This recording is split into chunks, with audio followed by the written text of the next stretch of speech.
أهلا بيكم في قناة منديل متنسوش تشتركوا في القناة وتفعلوا الجرس عشان يوصلكم كل جديد. كتير من الناس بيفتكروا إن العفو ضعف، لكن الحقيقة إن اللي بيعفو وقت ما يقدر ينتقم هو أقوى الناس.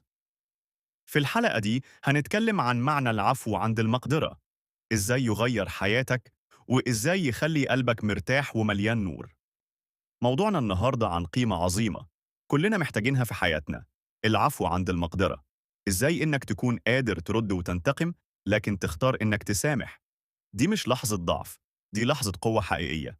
خليني أسألك، هل في يوم حد ظلمك أو جرحك بكلمة أو موقف وحسيت إنك عايز ترد بنفس الطريقة أو أشد؟ الطبيعي إننا نفكر كده، لكن في اللحظة دي بيجي الاختبار الحقيقي. هل هتختاروا الانتقام ولا تختار العفو؟ خليني أحكي لكم قصة. في رجل كان عايش في قرية صغيرة، حصل خلاف بينه وبين جاره، والخلاف كبر لدرجة إن الجار شتمه قدام الناس وأهانه.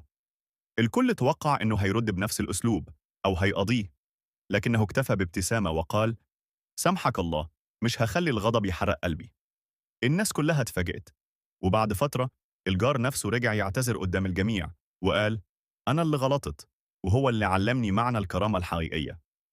العفو هنا مش معناه إنك ضعيف، بالعكس، دي قوة داخلية عظيمة، لأنك لو انتقمت هتكون مجرد شخص تاني بيزود النار، لكن لو عفوت أنت اللي أطفأت النار وحولت الموقف لقيمة. خليني أسألكوا، هل في مرة حد جرحكم وبعد فترة حسيتوا إنكم لما سامحتوه ارتاح قلبكم؟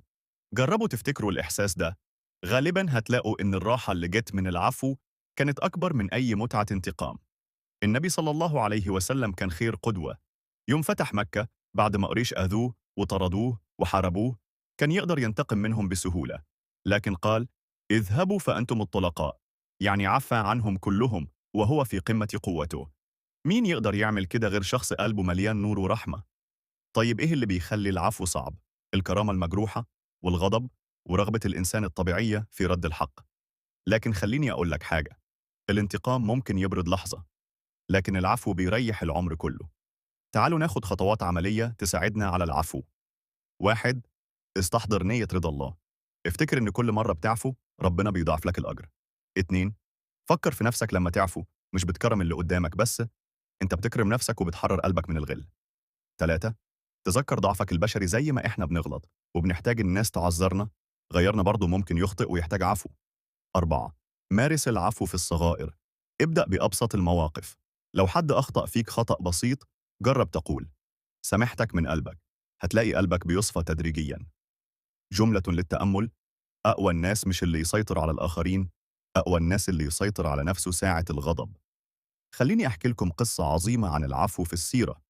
في غزوة أحد، واحد من المشركين اسمه وحشي بن حرب قتل سيدنا حمزة رضي الله عنه، وكان سيدنا حمزة أحب الناس لقلب النبي صلى الله عليه وسلم.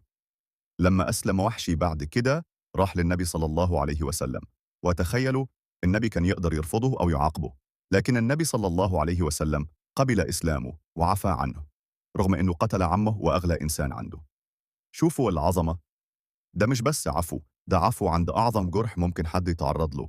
وهنا نتعلم إن العفو مش معناه نسيان، لكنه معناه إن قلبك بيختار يصفى وبيختار يدي فرصة تانية. قصة تانية من الواقع: مرة واحد غني جدا اتخانق مع موظف عنده. الموظف غلط في الكلام، والناس كلها استنت إنه يطرده فورا، لكن الراجل قال: أنا مش هطرده، أنا هسامحه، يمكن العفو يغير قلبه. وفعلا الموظف اتحول من أكتر الناس إخلاصا وشكرا، لدرجة إنه كان سبب في نجاح كبير للشركة بعد كده. أحيانا العفو بيحول أعدائك لأقرب الناس ليك. تعالوا نفكر في حياتنا اليومية. ممكن واحد صاحبك يغلط فيك بكلمة، أو قريب يزعل منك، أو حتى حد غريب يعصبك في الطريق. في كل موقف من دول عندك خيارين: تنتقم وترد بنفس الأسلوب، وده ممكن يزود النار، أو تعفو وتكون أنت الشخص اللي عنده قوة يوقف الغضب. سيدنا علي بن أبي طالب رضي الله عنه، وهو معروف بالشجاعة، مرة كان بيقاتل واحد في معركة، قدر يطرحه على الأرض وكان هيضربه. فجأة الراجل بصق في وش سيدنا علي. سيدنا علي وقف وما مدش إيده. قالوا له: ليه ما خلصتش عليه؟ قال: كنت بقتله لله، فلما بصق في وجهي خفت أكون بضربه علشان نفسي فسيبته. يعني حتى وهو في قمة قوته اختار العفو لأنه مش عاوز يلوث نيته بالانتقام الشخصي. شوفوا، العفو مش معناه إننا نسمح للناس يستغلونا أو نسيب حقوقنا تضيع، لكن معناه إننا نحط قلوبنا فوق الغضب ونختار الصفاء بدل الحقد. فكروا معايا، لو كل واحد فينا بدأ يزرع قيمة العفو في بيته، وسط أصحابه، في شغله، هنعيش في سلام أكتر، وهتقل الخناقات، والقلوب هتكون أنقى. طيب، إزاي ندرب نفسنا على العفو في حياتنا اليومية؟ خليني أشارك معاكم شوية خطوات عملية بسيطة. 1. تذكر ضعفك البشري، كلنا بنغلط، كلنا محتاجين حد يسامحنا. لما تحط نفسك مكان الشخص اللي أخطأ فيك، هتحس إنك مش دايما ملاك، وساعتها قلبك هيكون ألين. 2. اكتب غضبك لو حد جرحك. قبل ما تواجهه أو ترد، جرب تكتب مشاعرك على ورق. لما تكتب، هتلاقي الغضب بينزل شوية، وساعتها تقدر تشوف الموقف بعين أوضح. 3. تذكر ثواب العفو. ربنا قال في القرآن: وليعفوا وليصفحوا، ألا تحبون أن يغفر الله لكم؟ يعني كل مرة بتسامح، ربنا بيغفر لك. هل في أعظم من كده؟ 4. ابدأ بالعفو في المواقف الصغيرة. لو حد أخذ دورك في الطابور، لو حد نسي يقولك شكرا، جرب تقول سامحته بصوتك أو في قلبك. الممارسة دي بتدرب قلبك على الصفاء في المواقف الكبيرة. 5. أطلق سراح قلبك. افهم إن العفو مش هدية للي غلط فيك، العفو هدية لنفسك، لأنك لما تسامح بتفك قيود الغضب اللي مربطة قلبك. خليني أديكم تمرين عملي. النهاردة أو بكرة، لو حصل موقف يضايقك، قبل ما ترد، خد نفس عميق 3 مرات، واسأل نفسك: لو سامحته، أنا اللي هرتاح ولا لأ؟ جرب، وهتتفاجأ من النتيجة.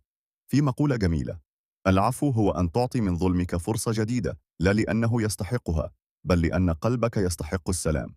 تخيل معايا، لو كل واحد فينا قرر يسامح مرة واحدة بدل ما ينتقم، كم قلب هيطمن؟ كم علاقة كانت هتستمر؟ وكم إنسان كان هيرجع ينام مرتاح البال؟ العفو مش ضعف، العفو قوة. القوة الحقيقية مش إنك ترد الضربة بضربة، لكن إنك تقدر وتختار تمسك نفسك وتقول سامحت. يمكن اللي قدامك مستاهلش العفو، لكن أنت تستاهل ترتاح وتعيش بقلب أنظف. خليني أقول لكم حاجة من القلب: العفو مش دايما سهل، لكنه ممكن يغير حياتك. الفلوس ممكن تجيب راحة وقتية، الانتقام ممكن يبرد لحظة، لكن العفو هو اللي يزرع سلام دائم. فكروا في الناس اللي حواليكم دلوقتي، مين الشخص اللي محتاج يسمع منك كلمة سامحتك؟